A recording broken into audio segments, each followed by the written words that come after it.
Okay. Good evening, folks. Welcome. Thanks for taking time to sit in on this. There is a handout that I've got down here on the table. It's kind of a fairly basic rudimentary equation as to how an assessment works. Hopefully, people will find it somewhat helpful. I certainly did. Um, Tonight, Bob Kazarek, principal of KLW Group, he'll present the data used and the process for the reassessment. This is just a presentation on the reassessment and the process. We're not going to have any conversations about individual pieces of property while we're here tonight. There will be a question and answer once Bob is done, and I will be walking around with the microphone.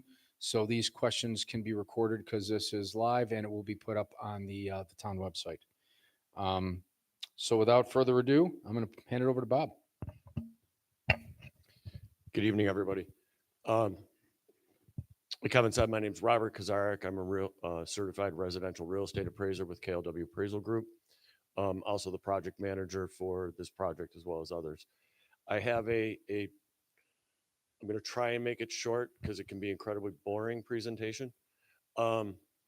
I'd like to go through it. If you could hold your questions and then I'll answer anybody's questions at the end. Like Kevin said, this isn't the forum to talk about your individual property itself, but that any other questions that we have about the project and the process is really what this is for. If you have questions about your individual property that you'd like answered, if you could schedule a meeting with us, come in, sit down, we'll go over all the information that we have on your property, make sure we have it right, and let you know how we got to where we got to, and answer any questions that you have. So first of all, the goal of this project, like any other assessment project, is to establish uniform, fair, and equitable assessments on all property types. That means is we want the property's new assessment to reflect fair market value, and that's all properties. One misconception is a reassessment does not raise tax levies. Okay, the tax levy is the town budget or municipal budget, whether it's a town or a school district. That's the amount of money that they need to operate. Because we do a reassessment, that does not change the revenue or the budget for either the municipality or a school district. What it does is redistribute the tax liability. So if you think of the budget as a pie or the levy as a pie, and there's so many slices in a pie, when we do a reassessment and the values go up, now we have more slices, and now it's a matter of what slices belong to your property. It's important to remember that in New York, as well as throughout this country, property tax is an ad valorem tax. What that means, it's at value. So we pay taxes based on the value of our property. Jumping back, budget versus levy. The budget is what that municipality or that school district, village, or whatever it might be. The budget is the amount that they need to operate, what it costs to provide the services for what they're doing. Now, that budget can be paid for in a number of ways. There could be grant money, there could be federal fund money, there can be service fees like building permit fees, things like that. So when you take all of that, all of the funding sources, subtract that from the total budget, that's the levy. What the levy is, that's the dollar amount that has to be raised through taxation.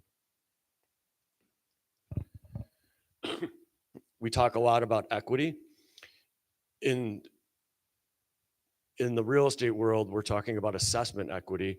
And what that means is we want all the properties to be valued at the same level of, or same percentage of value. In this case, it's 100%. So we want every property to reflect fair market value or what you'd be able to sell your house for. If everybody is at the same value or the same level, like 100%, then everybody's paying their fair share. So equity versus inequity. So if one property or neighborhood is significantly underassessed, not only are they paying too little in taxes, but other property owners are picking up their share. So what happens over a period of time, and we'll get to examples on this, is different neighborhoods, different areas, different property types may change in value at different rates. So, you know, commercial properties may change in value at a different rate than residential properties. I like to use an example of back in the 60s and 70s, ranch style housing became popular and started to sell at a much higher price per square foot than colonial style houses. With an aging population, people don't want stairs, so they would pay more money for a ranch house than they would a colonial. So just to give you an example of how inequitable assessments may affect properties, let's say in 2020, these two properties, property A and B, located in different parts of the municipality, were both worth $200,000. And their assessed value was also $200,000. Now we'll jump to 2025, where property A's value went up, appreciated quite nicely, up to $300,000. Well, property B also appreciated in value, but went up only $50,000. They're both still assessed at $200,000, which means property A is not paying what they should, and property B is probably paying more than what they should. So the next couple of slides are really have a lot to do with this handout. And this is to give you an idea of what happens with a change in value from doing a reassessment project. So there's different scenarios in that your assessed value may increase, but your tax liability may decrease. And the example here that we show is on the left in 2024, with an assessment of $100,000 and a total value of the municipality and the tax levy, it gives you a tax rate of 21.21, or per thousand, because we pay, the tax rate is per thousand. Your property tax bill would be $2,121. Now let's say the next year, a reassessment, like the reassessment project went through, and your property value increased 25%. The total value of the city went up, or the municipality went up 27%. But because we're calculating this and figuring that the tax levy is going to stay the same, the tax rate is going to go down. And subsequently, because of that, your tax bill may go down. Now, it's important to note that when you look at your assessment, just because the assessment goes up does not mean your taxes go up. Everybody thinks, oh my gosh, my assessment went up 40%, my taxes are going up 40%. That's not true. If it was just your property that changed in value, that could be true. Okay, if you did an addition on your house, an improvement, and your assessment went up because of that, that your tax bill would absolutely go up. But because we are reassessing every piece of property in the town, that increase in value doesn't mean that your taxes go up because of that. What you have to look at is what is the total value of the town now versus a year ago. And if your assessment goes up more than what the total percentage is that increase, then you would see an increase in taxes. If you were to go up the same amount as the entire municipality, your taxes would be the same. If you went up less, your taxes would actually decrease, okay? So when we do a reassessment project, if we take just flat out every value in the municipality doubles, the tax rate will be cut in half and everybody pays exactly the same. So this is an example of how your taxes could increase, but you actually stay the same. In this example, same thing happened. The assessment went up 25%, value of the municipality went up 27.5%. But in this case, there was an increase in the tax levy of 2%. Again, the tax rate has to be recalculated, and then to calculate your tax bill.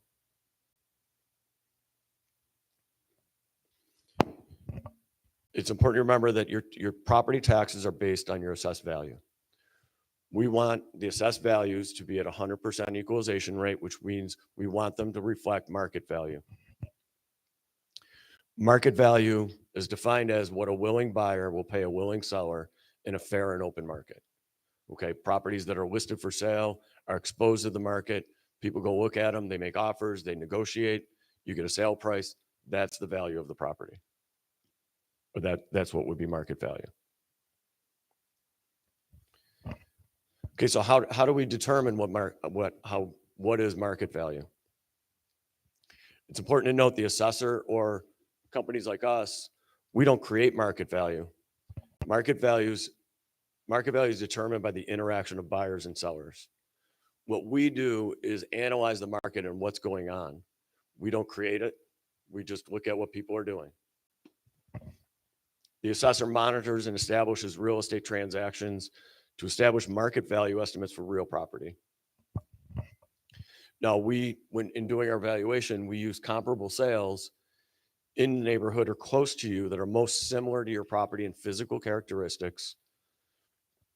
And then we may have to make adjustments for different variances in items like differences in square footage, condition, amenities, or improvements. Improvements are not, I just painted my house. Improvements in the assessment world are additional items on your property other than your house. So a garage, a shed, a porch, deck, patio, those are what we call improvements. What drives market value? The age-old adage, location, location, location. Some locations are more desirable than others for various reasons. We don't determine what that is. The market participants determine which neighborhoods are more valuable than others. What else drives market value? Economic influences such as demand for housing and the number of houses that are available for sale. Interest rates can affect value because it affects the buying power of market participants. As the interest rates drop, more people then can afford to buy a house because it's more affordable for them to get a mortgage and to pay that on a regular basis. Other items are, desire and quality, condition of a property. But again, it's really is location. So you need to ask yourself, is the value estimate that we came up with on your assessment disclosure notice representative of what you think you could sell the house for?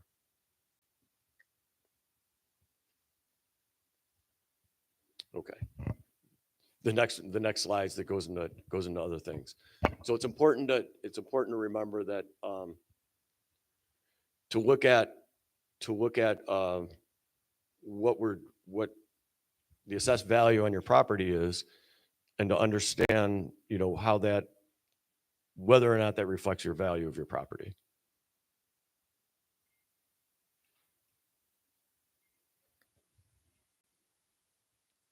Actually, I'm going to jump to a couple of these too.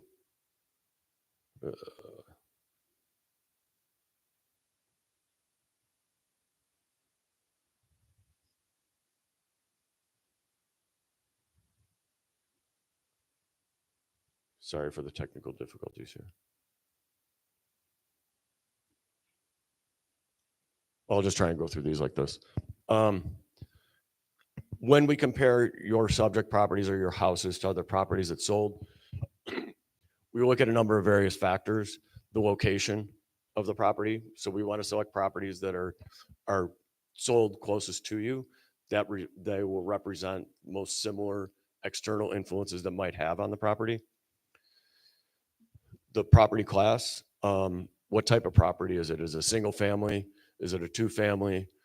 Is it a 240, which is a rural residence, or 260, a seasonal residence? We go by building style. We want to compare ranches to ranches, capes to capes, colonials to colonials. That's not always easy when you don't have a huge pool of sales. So then we have to select the next best. We also want to look at the similar square footage living area. overall condition, and grade. When we compare compare subject properties to properties that sell, in our valuation models, we do make adjustments for differences in physical characteristics. Just like if I was doing an appraisal on your house for a mortgage, I look at your house in more detail. But then I would pick comparable sales. I would compare your house to those houses that sold. I would make adjustments for differences in physical characteristics, like square footage, like condition.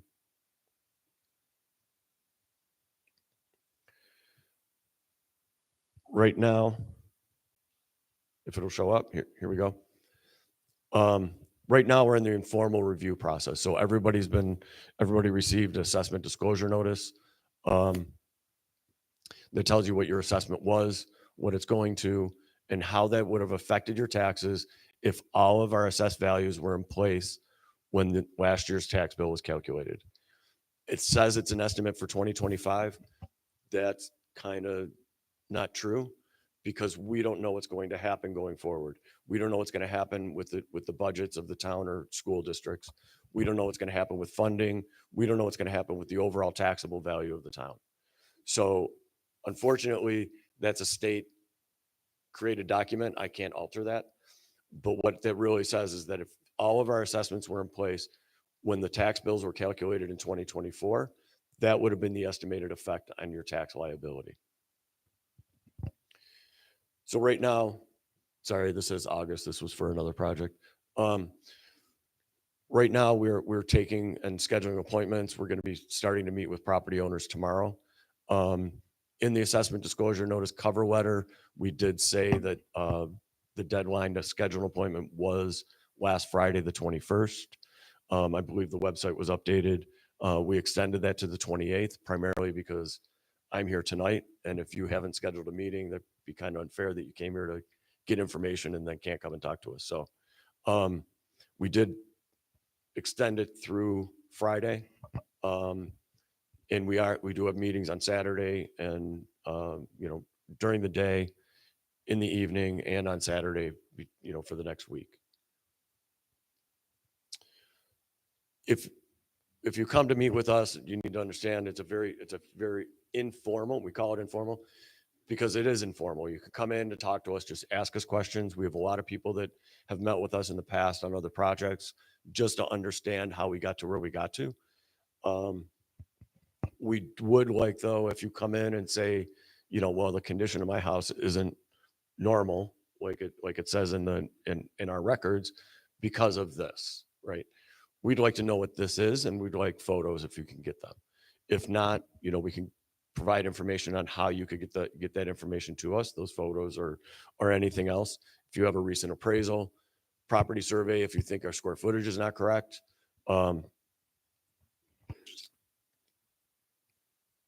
Anything that you could provide us for support of why you think, our information might not be right, and so we can get it corrected. Everybody that talks to us through this informal meeting process, or whether it's in person, we're also doing remote meetings. Everybody will be notified of the results by mail. So also remember, if you do come to meet with us, it's not a time to debate and come to a conclusion, or we're going to settle on a number. It's an exchange of information. We're going to show you what we got and how we got there. Then you can tell us why we're crazy, and then we'll figure it out from there, right? But we'll have our appraisal team do that, and then every property owner will be notified by mail in the beginning of May. We have to do it in the beginning of May. That's when the tentative roll is filed. And then the next step in the process is the Board of Assessment review. So the Board of Assessment review, or grievance, is every year the Wednesday after the fourth Tuesday. I know that sounds kind of crazy. Of May. So in a lot of municipalities across New York State, grievance day is the fourth Tuesday in May. In Johnsburg, because the assessor has a number of different municipalities, it is the Wednesday after the fourth Tuesday. It's the Thursday after the fourth Tuesday. Thank you. Okay. May 29th. So that is also on the letter that was mailed to you. It's on the assessment disclosure page. And I believe it might also be on the website. The grievance process is a little bit different than meeting with us. There is an application that you have to fill out. It will be available at Town Hall if you need to fill them out. It's called an RP 524 form. You have to submit that to the assessment office or to the assessor's office prior to grievance day and include any supporting documentation.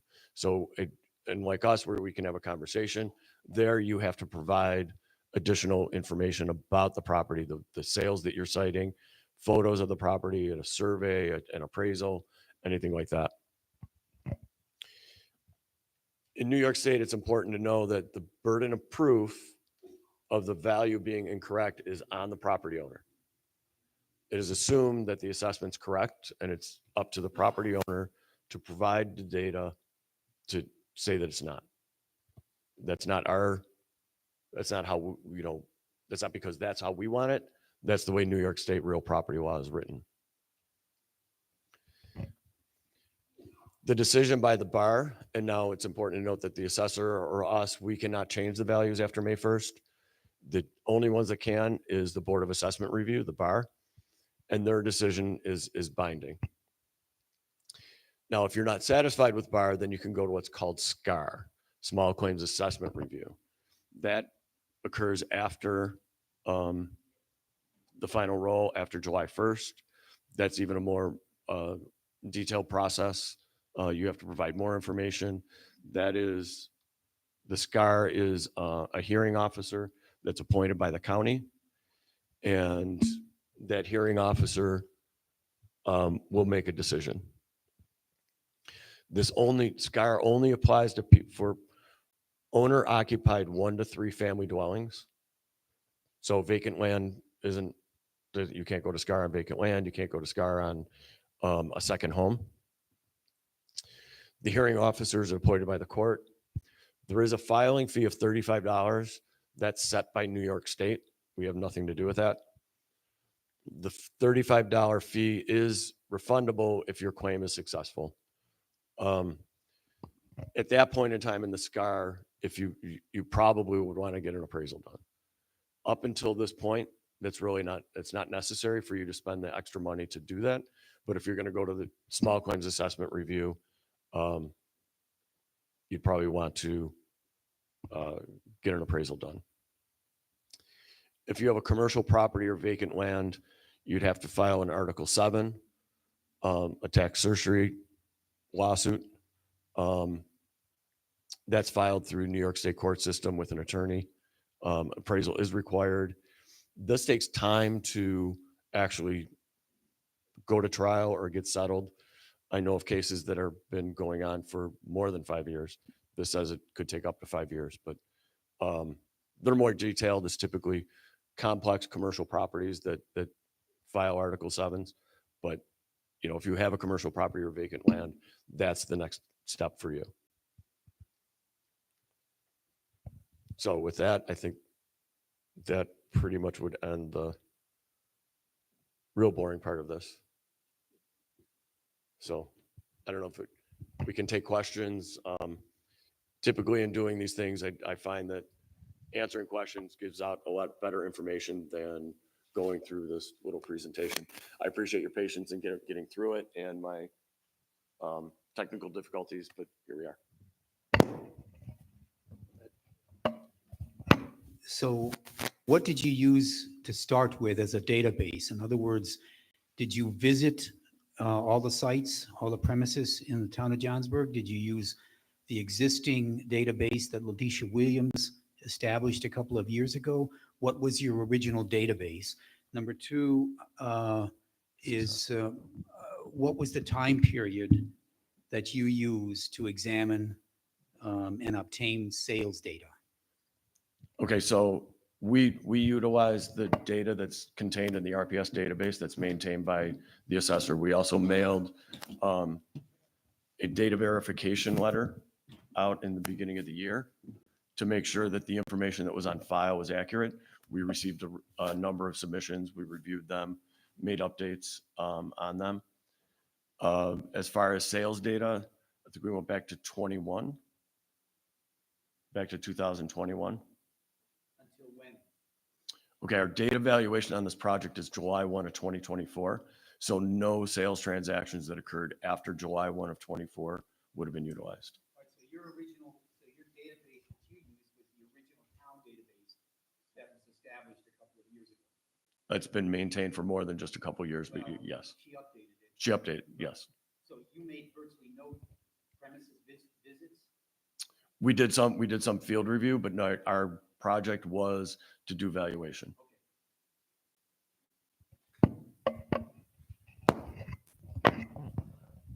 Hi, my name is John Fallon, and I'm excited to meet with you guys, I think, next week. But I was unaware that we could do it after business hours. Is there any way to change my time so I don't have to take a day off? Absolutely, call. The best way would be to call our scheduling service. Yeah, when I called the scheduling service, I was only given stuff during the workday.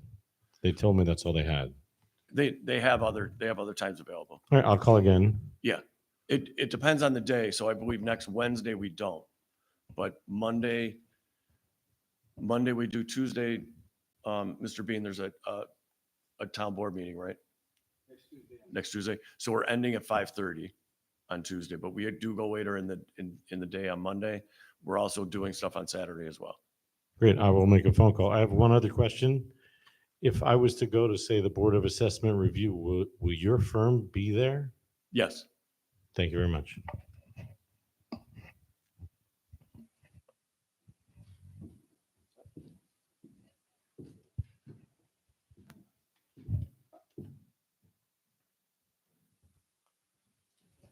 Got a couple of questions.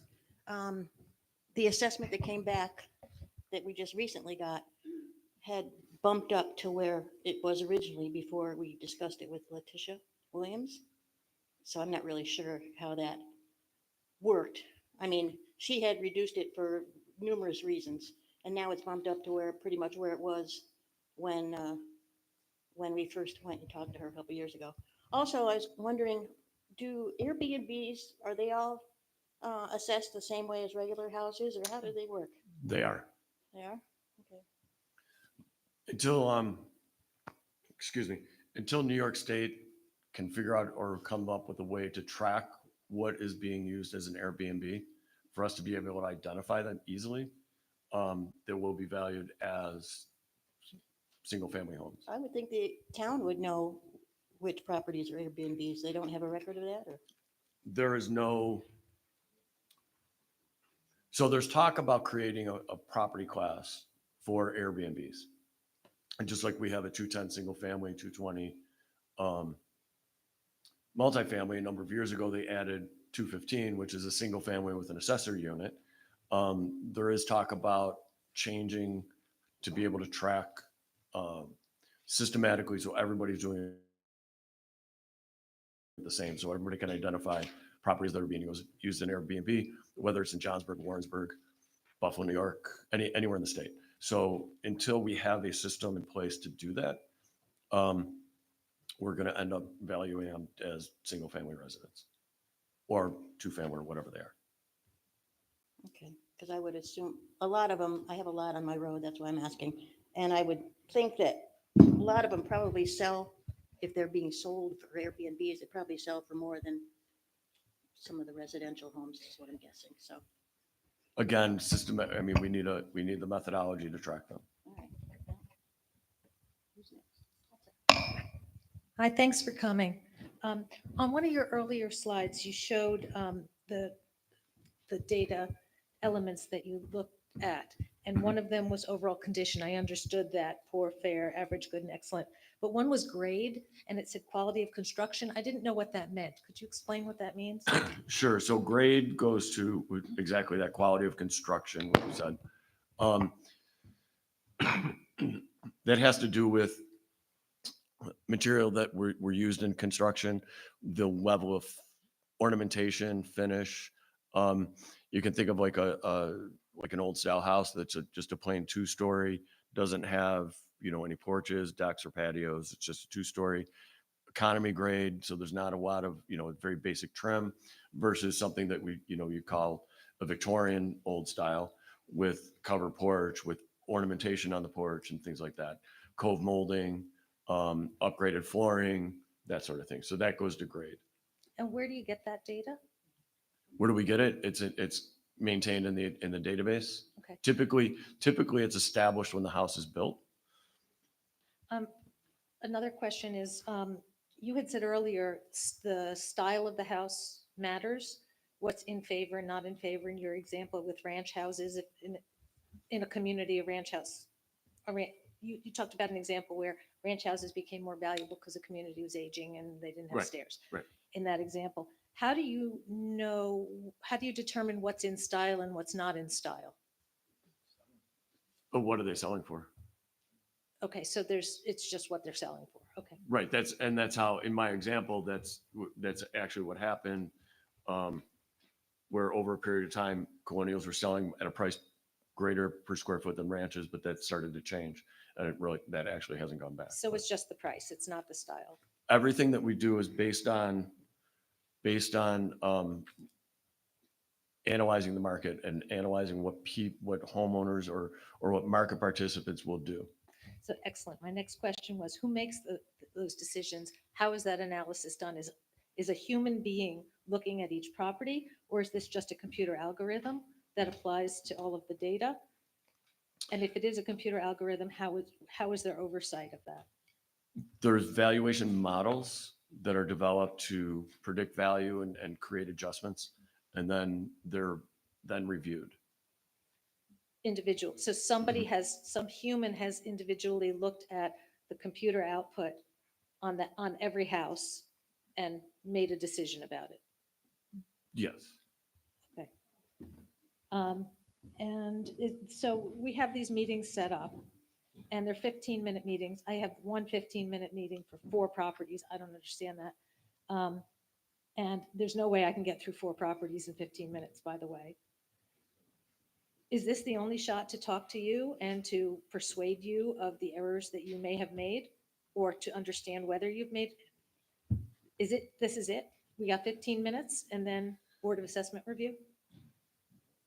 Yeah, there should have been, if you told them that you had more than one property, I can show you examples where people, they have scheduled more meetings than one. They may have been a new operator that made a mistake. Typically, we try to make sure that we give everybody the time that they need to explain what they need. Okay, If you no, wanna- she has the property, she asked me the tax ID numbers. Mhm. So I specifically gave her the addresses and I have. Talk to me one afterwards and 15 then we can Okay. better. But my question is this the only shot? If we come in and you ask a question that I can't answer, or I don't have the right picture with me, is there an ability to follow up after the meeting with the person we're meeting with? Yes. Okay. We'll give you email address or how to contact us. So we could submit other information. if Yeah, we but don't have it. up until a certain point in time, because Understand. now we have to take everything, not just you, but everybody that we may meet with, make a determination, make our changes, get that done in time. So the assessor as well as the county can review that data and get the tentative roll filed by May 1st. So we are under time restraints. So while I can say, yes, you can follow up with us, but you can't wait 3 weeks. Oh, I can't anyway. I'll be back. All right. Right. But it's not just, this is it. You got 15 minutes, make your case, and then we make a decision. It just goes into a black box. There can be some more information submitted and a conversation by email. Potentially a conversation, but you can absolutely submit. We'll give you information on how to submit. Okay, thank you. Who's next?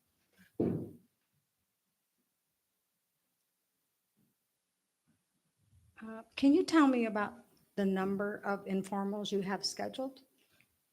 I'd love to, but I can't off the top of my head. Oh, okay. So, and you do not do STIPs after May 1st, tentative roll file? You That don't is do not my STIPs? decision. After May 1st, it becomes the assessor's role, and the assessor will determine whether there's any stipulations. Okay, so at that point, she can still do STIPs? Right, and the assessor, like every year, sits with the role for people to come in to understand review the information, talk with her. Whatever determination is going to be made by then, I can't speak to. And that was basically my question. Who does it? You or the assessor? The assessor. So you are in person for grievance? Somebody will be? Somebody from our firm will be there. And how about their deliberation? Nobody's allowed in their deliberation.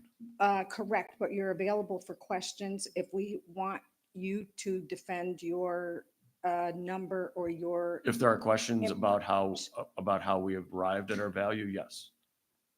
We will be available to answer questions. okay.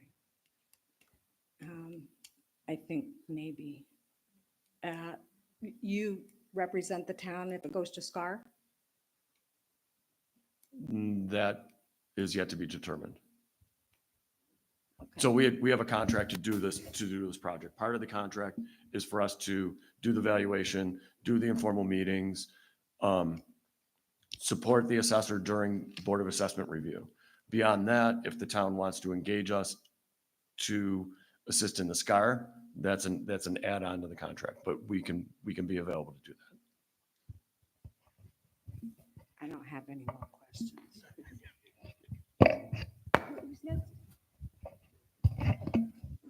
My name is Gary Flanagan. Can you talk a bit about assessment versus appraisal?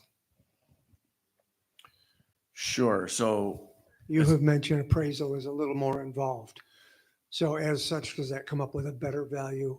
And how do you, I'll let you talk about that. okay, so if I were to do an appraisal on your residence for whatever purpose, okay, the process is different. I come out to your house, I look at your house, I interview you, I go through the inside and outside of your house, may measure it, come up with my own dimensions, square footage,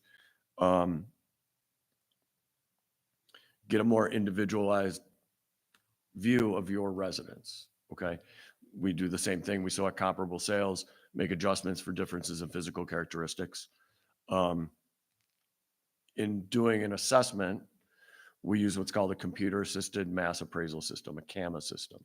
What we do is we're not just valuing one property, we're valuing a universe of properties. So we take all the properties, however, whatever methodology or how we do it or how we run it.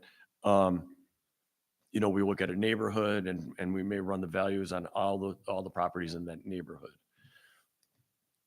We're doing the same thing, but we're using data. It's more generalized data, if you will. But it's specific to that property that's maintained. Typically the maintenance, it starts with the building permit.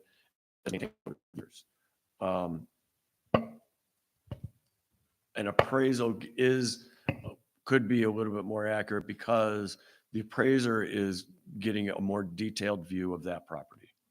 Okay, so what we try to do, and that's part of the reason why we do the informal meetings, it wouldn't be realistic or cost effective for pretty much any municipality to do, an individual appraisal on every property. That would give you the most accurate value. But in the case of Johnsburg,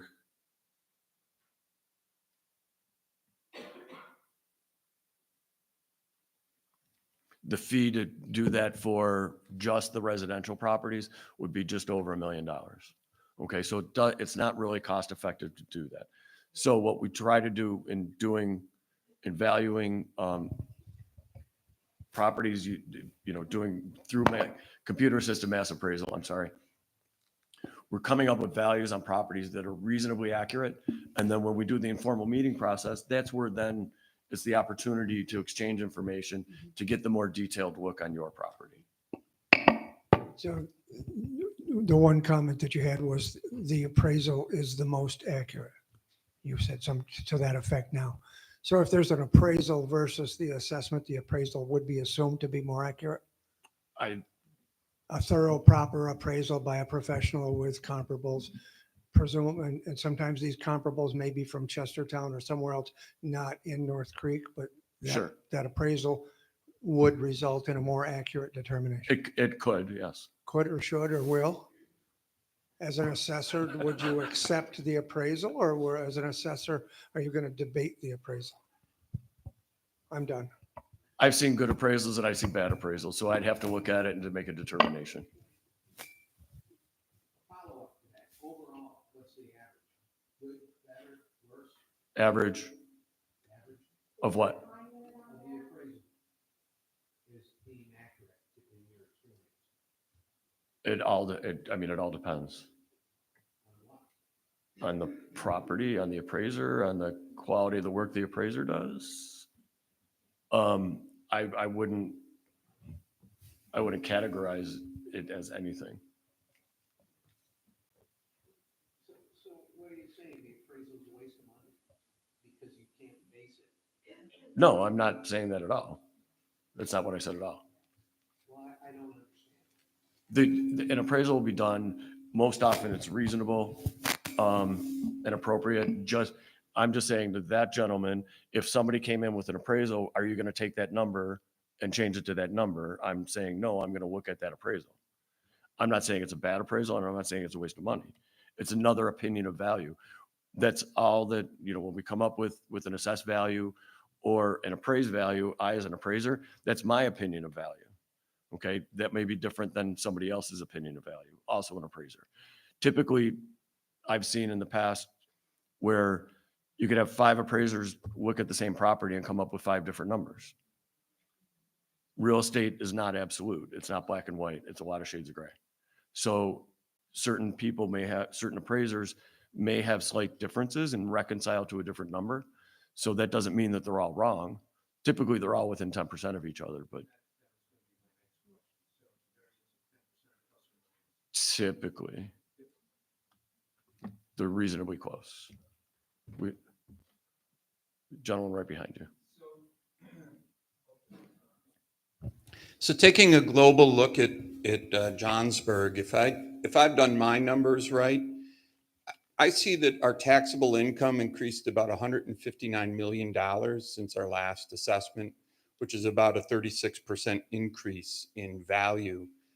We haven't added $159 million homes here in Johnsburg. And I think our housing starts we've had some, but not a large number. So what are the factors that are driving that large increase in property value? What properties are selling for, buyers and sellers?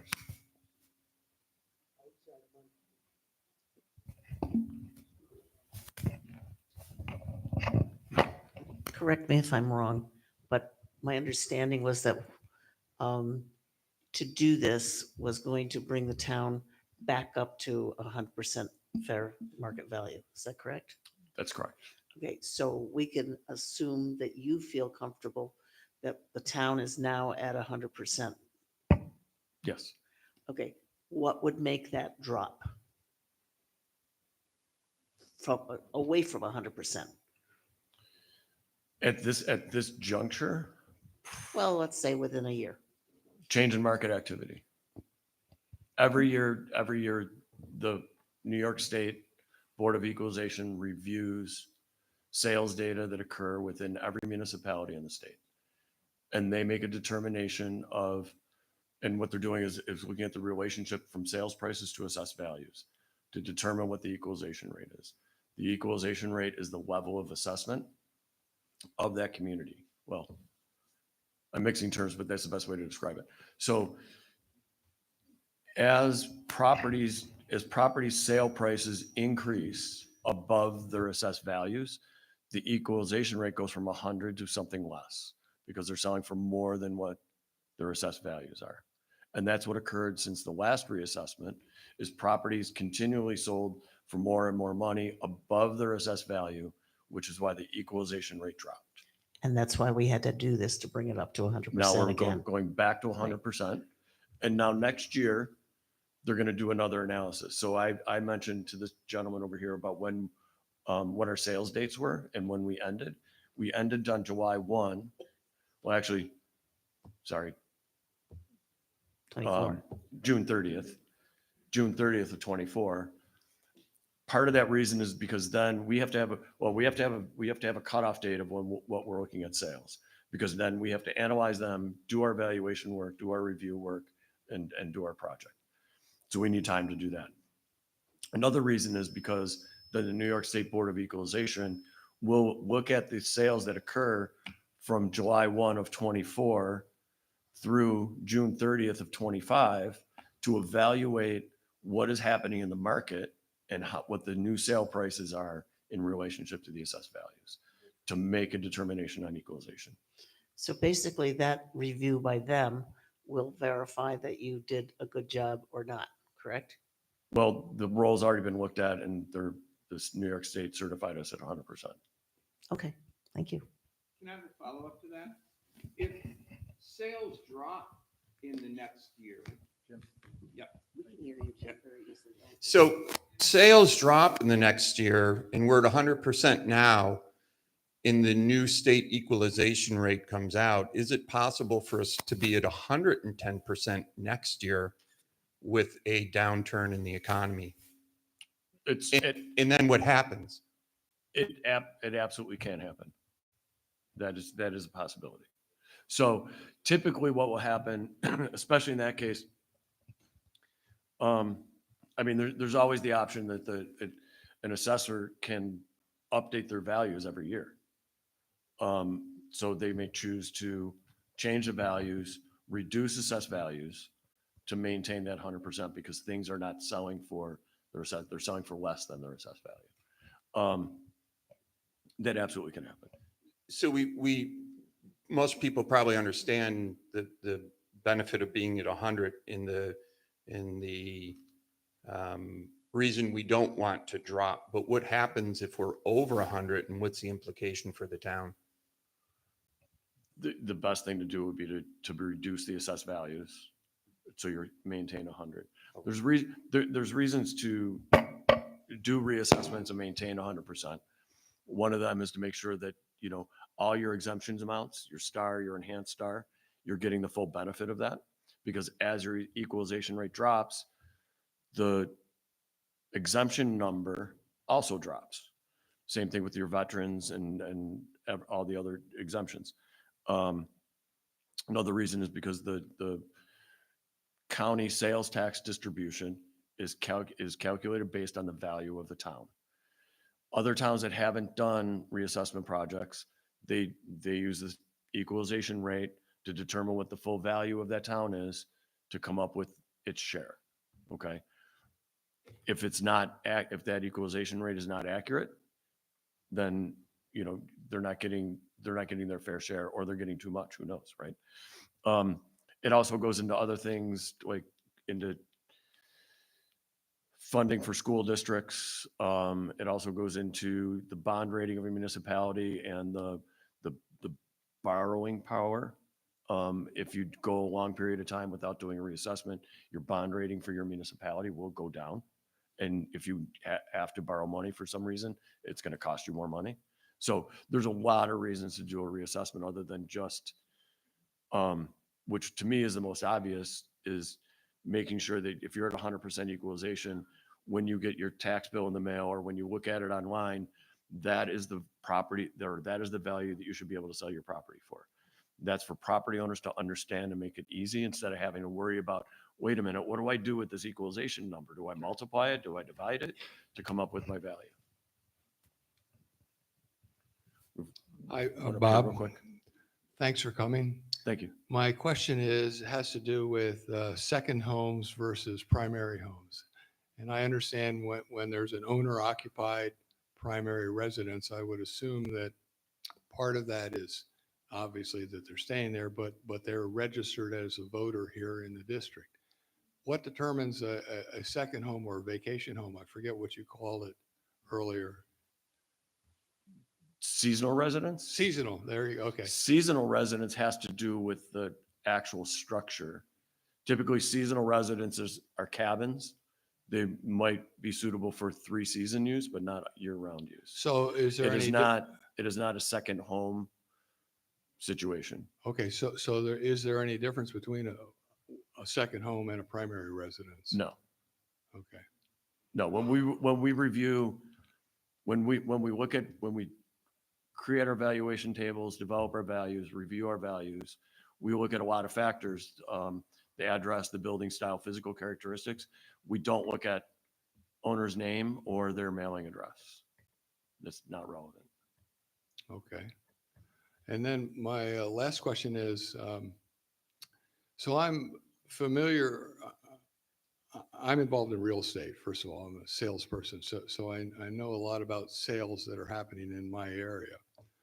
And there are two sets of homes that, two of the homes were built about 30 years ago by the same contractor, and they're almost identical in size. I mean, they're virtually mirror images of each other. And yet they're a $25,000 assessment difference. And yet I can tell you, I've been in those houses, they're identical. And there's another set of homes that I'm familiar with also, same reasons, that are $100,000 difference in assessment. And in fact, the two that are the lower of the two assessments are in better locations. How do you explain that? Because like you say, I don't have the data. I'd have to look at actually all the data points on but, those specific well, properties. aren't you using Again, the data that's on the image mate? Yeah, but you're asking me to answer a question about something that I don't have in front of me. I don't have those data points. That's why I said in the beginning, this is not about specific properties. So in order to answer any of those questions, I'd have to look at and analyze the data for each one of those sets of properties. Okay. Well, I have a follow-up to Larry's question.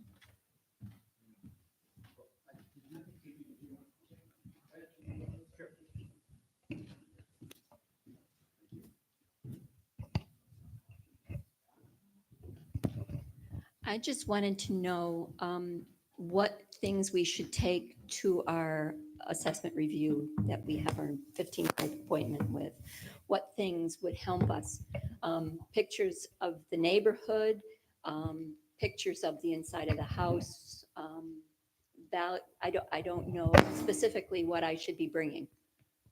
So typically what we like to see is if you have photographs, Of the inside or the outside, or anything that you feel detracts from your value.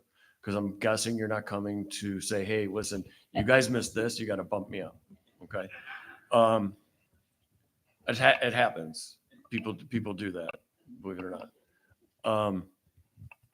For various reasons, typically it's because they have the house for sale and they need a backup for, hey, look, the assessor thinks it's worth this too. So anything that you think that would detract from your value, if it's, you're next to a garbage landfill, if you're next to something that detracts from value from your property, if it has to do with the physical condition of the property inside, photographic evidence is very helpful. Okay. Because then it shows us and we've had people email us saying, hey, you might have looked at my house and might look okay. Here are the inside photos and it's completely gutted. Okay. So obviously we have to make a change. We're valuing that property based on what we think it looks like when we look at it from the outside. So we don't get inside everybody's house. So if you help us understand your house and what's going on with it, that's what the informal meetings are for. If you think that we don't have the square footage right, if you have a survey, bring that. Anything really to support your case. how about age of a house? Is that, because part of my house is 120 years old and part of it is 20 years old. Does that make a difference, the age Not of a really. house? Doesn't. I mean, it does, but it depends on the age. So anything built prior to 1940 is pretty much categorized as either a cottage, a bungalow, or an old style. And the age of a house is when the house first started construction. So lots of people who, do updates over that period of time when the house was built in 1900.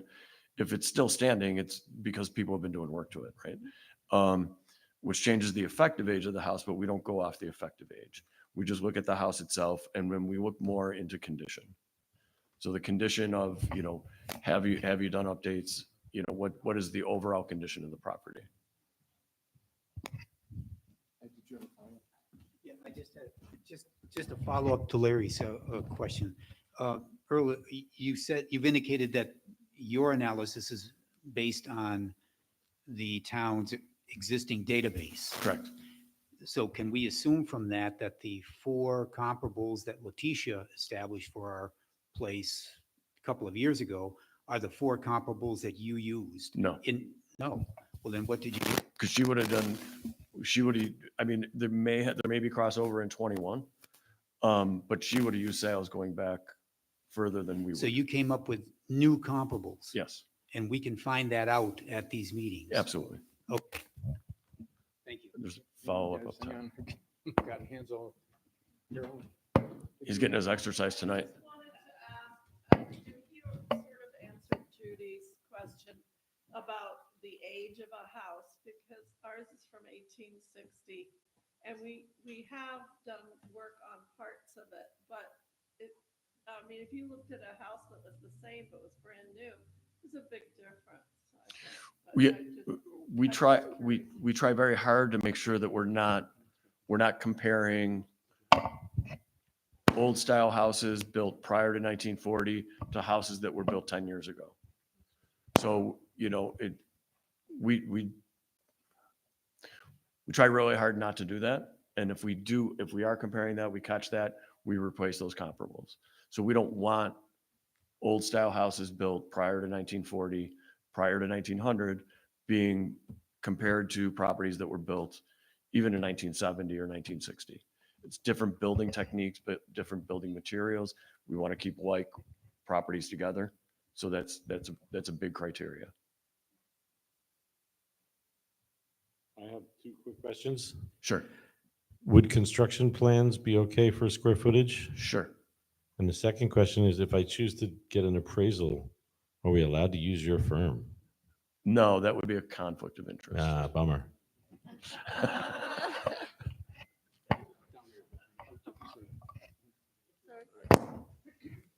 Thank you very much. Okay, I hope I get this straight. Your letter on January 2025, on the first page of the letter, you refer to a property inventory form, Mhm. but on the reverse side, it turns out to be a property description form. My document from the town of Johnsburg Assessor's Office from 2020 has an inventory form. And on that inventory form from the town of Johnsburg, there are 31 items. On your property description report, there are 12 items, quite a lot of difference. And I've gone through and all 12 appear on the inventory form. But there are some important ones that that are on the assessment inventory that I received, several years ago. That beside the point. But I think the information that you've provided us as taxpayers of the town of Johnsburg, who's employed you, is, inadequate. It's very hard to make sure. I was very happy with that construction plans for inner side footage, because I did reply to the January 2025 letter you sent, and I gave quite a detailed explanation about why I could challenge the square footage of the living area, which I shall do on Friday. The other thing is, I'd like to know how many houses might my house be compared to? Out of how many houses are really in the town of Johnsburg that you randomly select? I thought you said randomly selected some houses. And are any of them of the same class of house as mine, or are all of them single-family homes? Thank Okay, you. like I said in the beginning, I don't want to get into specific property specifics about your property. Be happy to answer your question on that when we meet on Friday. You said you had an appointment? As far as random selection, I never said random, because we don't, the comparable selection process is anything but random. Is anything but random. It's very systematic. We want to, I'm sorry? 4 to 5. 4 to 5 sales are selected as comparable sales to compare your house to. Yep. I don't have it would be the properties that sold. I don't have the actual number of properties that sold in Johnsburg off the top of my head in our data pool. That is available. All the sales are available on the town's website on the assessment tab. How come we don't have the comparables going into these meetings? Because it's not feasible. Yeah, it's not feasible to do that, and it's better if we print them out or if we have them available for you to look at the meeting. Shouldn't we have them going into the meeting? I've never done that.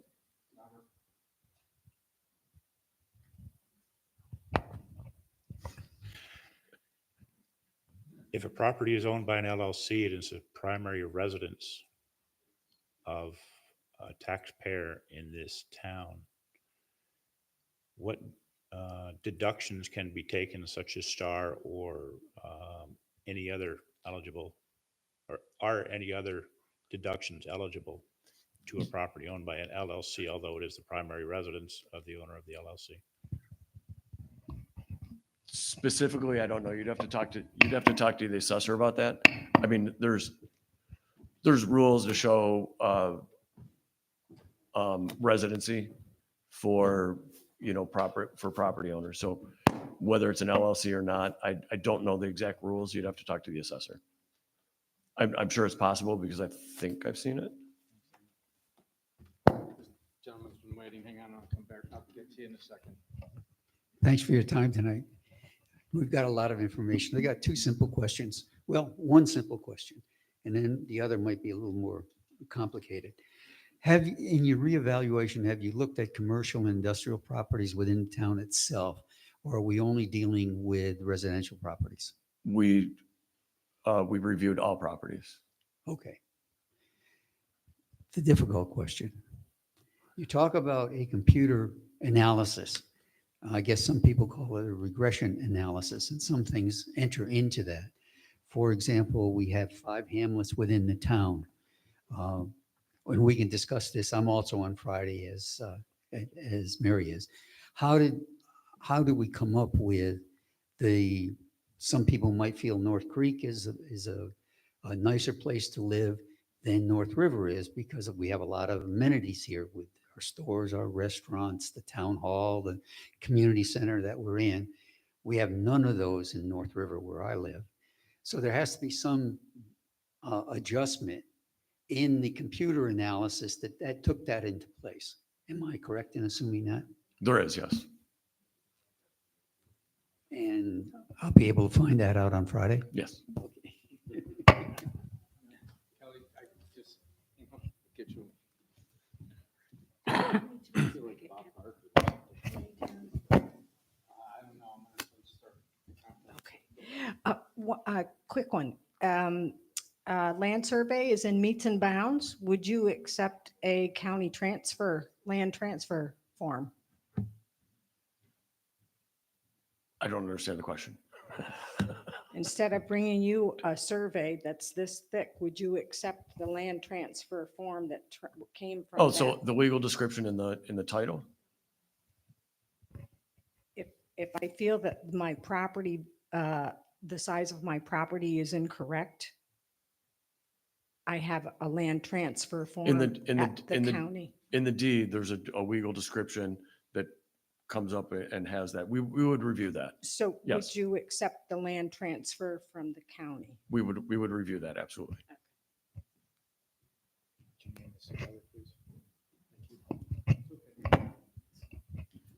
All right, this is, I think, a fairly simple question. Regards to square footage.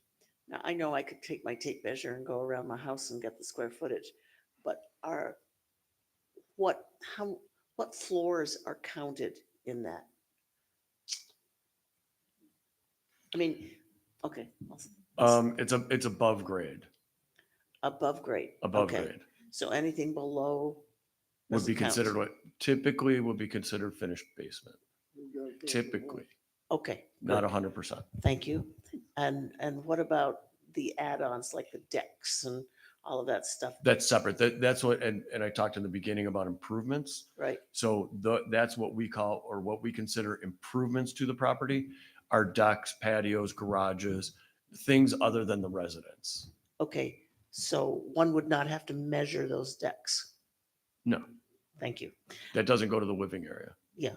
Okay. So basically the living area is what you're talking about is for Correct. square footage. Okay. The last. And it's important to note too, we take all our dimensions on the exterior, all our dimensions are exterior. Yes. Okay. Okay. The last question I have anyway at this point is, I always, when I was looking at tax maps and you'd see what a property sold, was purchased for, Mhm. and then you see what it's assessed at. I always thought that if your assessment was, let's say, $100,000, then that was sort of like the bare bones of what you might ask for a sale price for your house, and that you could probably sell it for, 30, 40, 50% more. Am I accurate or not? No. Okay, I learned something. I'll be blunt. So it all comes down to that assessed value. What is the equalization rate? Okay, so if you have a house, okay, going back to before, the last reassessment, you're at what, like a 3% equalization rate, if I remember correctly. It was very low. Okay, very low. So your assessment might be $3,000. Okay. Right. So if you just look at numbers in a table of, the house is assessed at $100,000, but if that's in a town or your town is at 50% equalization, that means that the value should be 200, right? So you can't just look at just the assessment on its own. You have to understand the equalization rate. Ideally, we want you to look at, because we're at 100%, the assessment that we come out on that assessment disclosure notice for your property, we'd want you to feel that, okay, yes, I can sell my house for that. I wouldn't say that.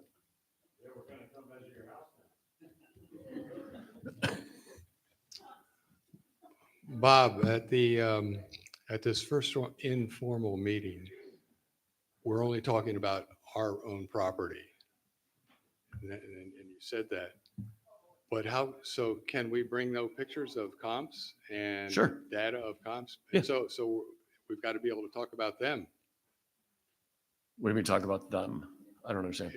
At the meeting, If you are coming to meet with us and you're bringing in photos of properties that sold as comparable properties that you think are yours that represent or indicate that our assessed value is too high, we will talk about those.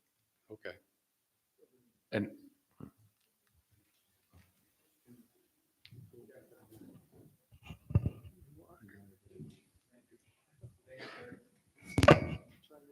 Thanks. I have a few quick ones.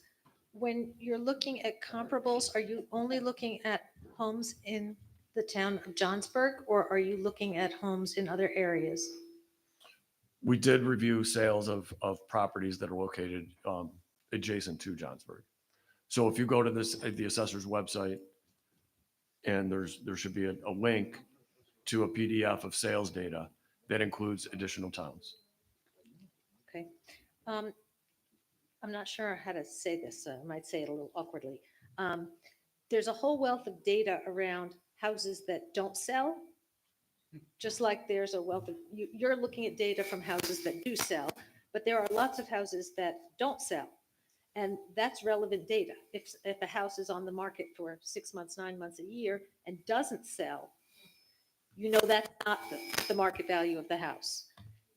Does your algorithm or does your the people evaluating homes take into account that wealth of data? And part A, and part B, can we bring some of that data in to the room if you don't have it? Okay, so part A, no, we don't consider that. And when we do our analysis, part B, sure, you can bring it in. And the reason we don't consider that is because we don't know why didn't that property sell? Okay, it might not be a value issue. It could be something entirely different. Well, isn't everything a value issue? I mean, every house has a price, right? Right, but if, And if it's okay, it not could be a selling, value issue. If somebody could be unrealistic, they could have a house that's Right. worth $300,000 And and they they will listed it not at sell it 6. for anything less than 900, and they don't care. right, so we So know it that doesn't sell. but it doesn't sell at 900. So So we a know it's data not point 900. is the house is worth less than 900. Right. And I've seen situations in a matrimonial where it didn't matter. The one party will not sign the contract. So the property didn't sell. That's not a value issue.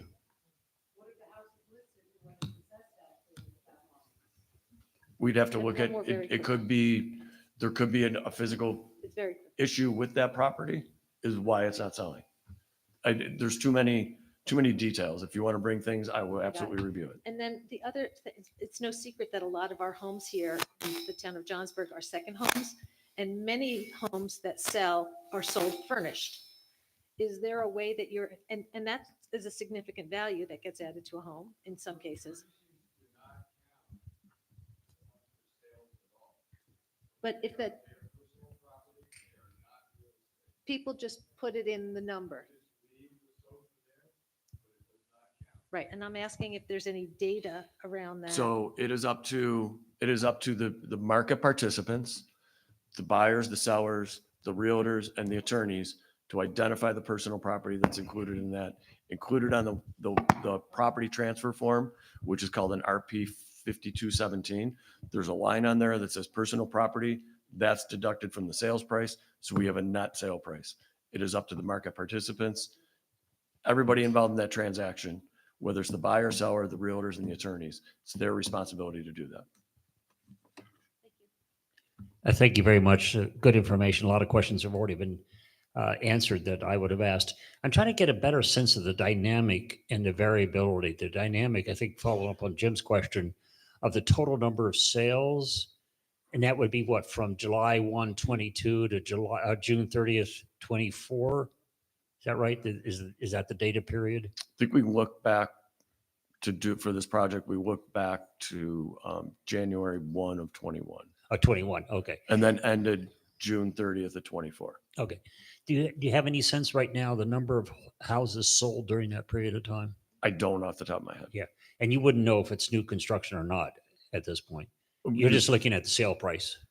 No, I mean, you can, again, I can refer you to the assessor's website.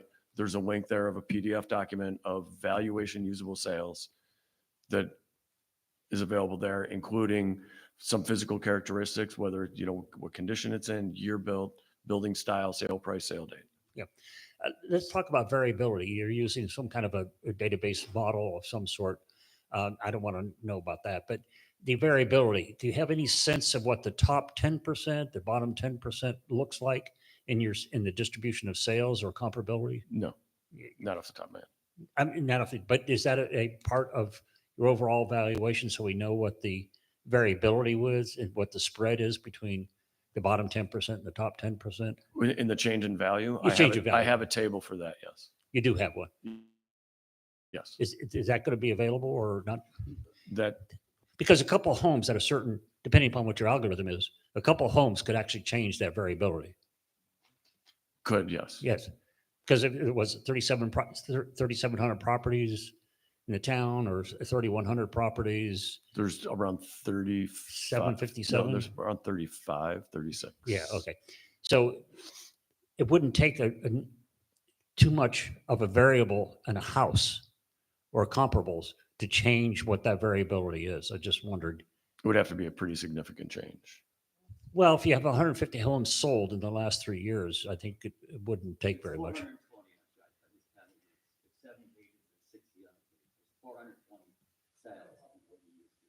For those years?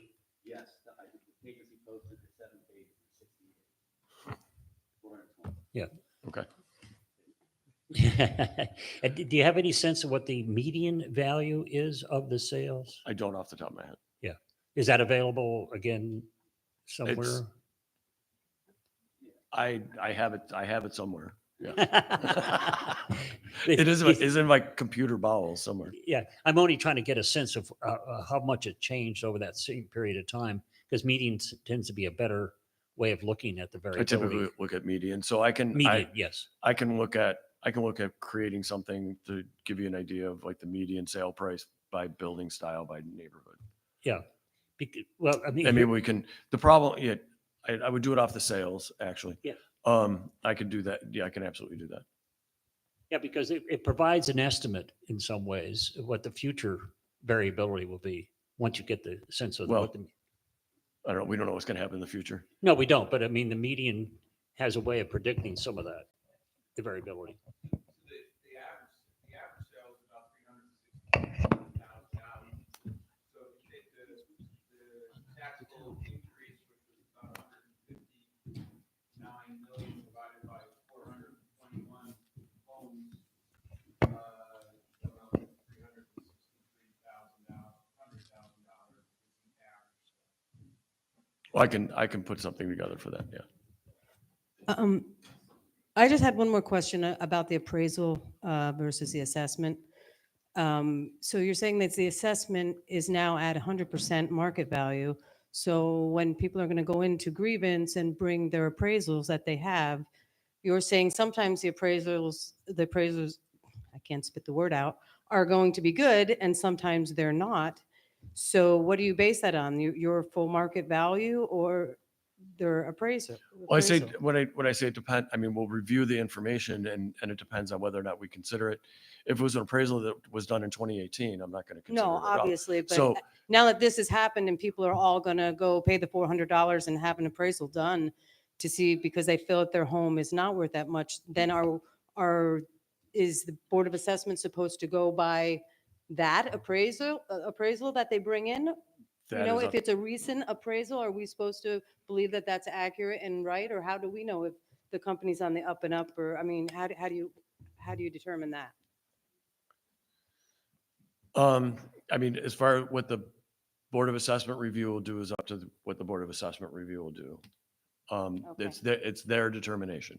Okay, Okay. they're going to review it and review the accuracy, just like I would. So I would look at the sales that were utilized. Do they make sense? Right? Are we comparing a nice 2,000 square foot contemporary style house in good condition, and all the comps are seasonal residences that need extensive repair? Okay, that I would say is not a good appraisal. So you have to look at what were presented for the reasonableness of that report.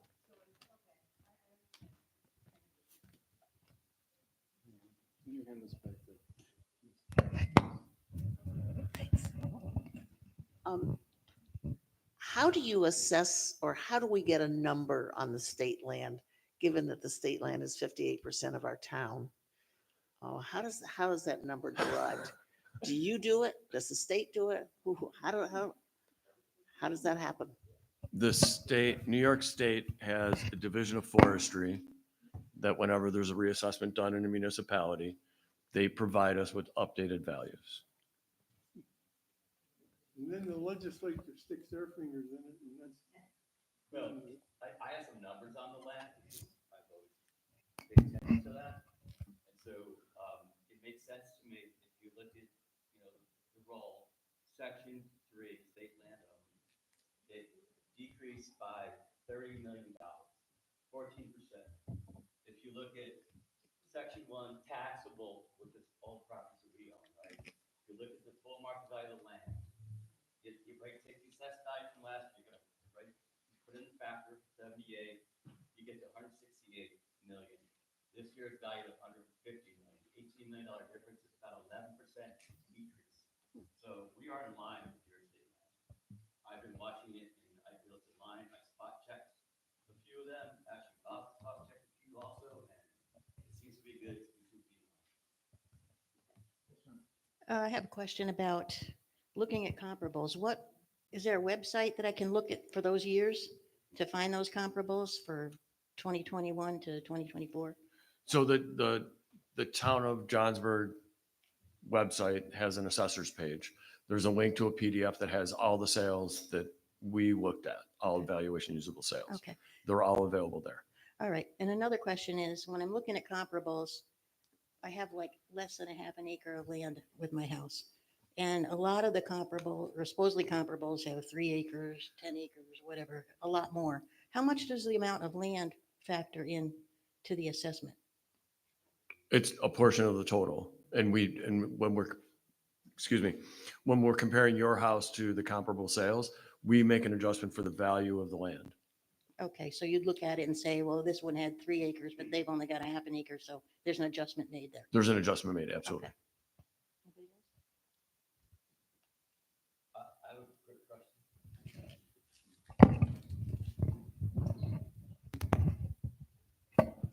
question. So based on the number of parcels that we have now, and say in your best judgment, how much work would be involved to each year updating our full market values?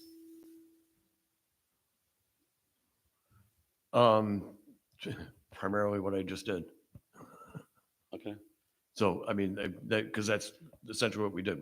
We selected comparables, we updated, and came up with values. There are programs other municipalities do that they look at, you know, maybe not all the properties need to be adjusted. Maybe it's only, and I'm just out of the blue, right? It's only single family houses, between the square footage of 1,600 square feet and 2,400 square feet saw an appreciation in value. All the other houses did not. Like, so you can do analysis like that and make adjustments. Typically, municipalities will look at it on a per neighborhood basis. So this neighborhood increased in value, this neighborhood decreased in value, and they make adjustments accordingly. So it all depends on the level of review and analysis that's done. But there's a lot of municipalities that attempt to maintain, you know, full market value every year. Yeah, there's quite a few around this area. Yes. That do that. Yeah. Yeah. Okay. So Thank you. it depends. I mean, It's kind of a decision that the town makes, right? Do we just rely on what the state calculates and tells us, or do we, you know, take control of our community, right, and get the yeah. Right. Pretty much. Thank you.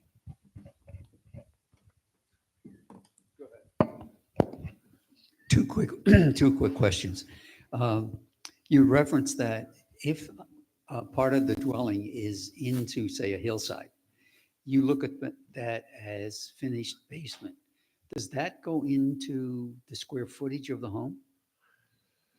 Or is there an adjustment? Because in my particular case, I'm not going to talk about the property, the bank paid no attention to to that stuff that was cut into the hill. Because I live on a hill, and they only took everything that was above ground, and they said, okay, that's your square footage. I'm not sure. What analysis have you used in your calculations? And when I meet with you, I'll present whatever you would like to see. So typically and in the instances that we reviewed, the lower level, even if it's, you know, walkout finished area, right, is considered finished basement, not finished living area, finished basement. So there's differences Well, the question was, I understand you classify that as finished basement. Was that still go into the square footage that I'm going to be taxed at, or is there an adjustment because it's a finished basement? It could. It could be. It could. Okay. So real estate is funny because of people that interact in real estate are funny, right? We react to things differently. Larry's very normal. Yes, always. So I've had appraiser trainees that have come into the business, and they work with us. And one of them, I'm in and out of the office a lot. And so he bought a whiteboard to write down his questions. So he would remember to you know, things that he was working on. He wanted to answer it. So I wrote down on the bottom of it, the answer to every question is it depends, because every situation is different. Real estate is not black and white. It's a lot. Very of gray. subjective. There are markets that I've worked in where houses are built on the side of the hill, and they are designed, you know, the lower level, which is partially below grade, maybe halfway because of the slope, half the lower level is the kitchen, the living room, and the dining room, and all the bedrooms are upstairs, right? So now in Fannie Mae's ultimate wisdom, that cannot be included in living area. If any portion is below grade, it cannot be included. That's an aside. But the market looks at that as living area, right?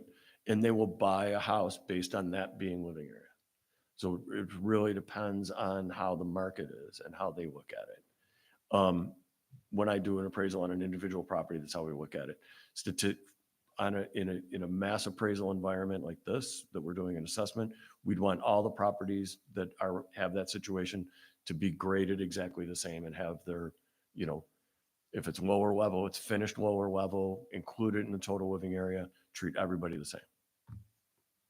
If that's the case, I mean, I don't know that I'm not saying definitively that that's the case, but we want to treat everybody the same way. You'd asked that, or a suggestion earlier that we come in terms of an appraisal. And you cut the appraisal off on June 30th, 2024. If any of us were going to get an appraiser, should the appraiser look at what's happened in the last year? Or should they just cut it off on June 30th, 2024? Typically, when I do an appraisal, if I get hired to do an appraisal to challenge an assessment, I look at the date evaluation and I do not select any comparable sales after that date evaluation. I want to use the same data set that was used to develop that assessed value. That said, not everybody does that. Off the top of your head, can you tell me the value of the first acre and the value of each residual after that? Buildable? No. No ballpark figure. No, off the top of my head. I'm glad I don't have that data. I don't want, and I don't want to just That's okay. shout out a number and be wrong. Yeah. I can absolutely provide that for you, just not right now. Okay.